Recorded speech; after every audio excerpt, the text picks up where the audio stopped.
লিলিকে স্নান করানো হয়ে গেল। ভিজে ন্যাকড়া দিয়ে ভালো করে মুছিয়ে, শুকনো ন্যাকড়া দিয়ে মুছিয়ে নিলাম।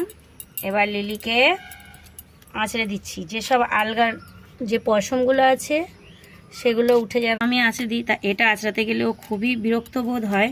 তা আমি আস্তে আস্তে নোংরা টোংরা লেগে থাকলে এগুলোও পরিষ্কার করে দিই। আর এর জন্য আমার মেয়ে কিন্তু হেল্প করে। ও ছাড়া আমি এই জায়গাটা আর কি আঁচাতে পারি না। কিন্তু ও এত দূর অবধি আমি এইভাবে আঁচে দিই, এই যে এইভাবে সুন্দর করে আঁচে দিই। কিন্তু পায়ের তলাগুলো আমি ঠিক মতন আঁচাতে পারি না, ছুঁচু করে।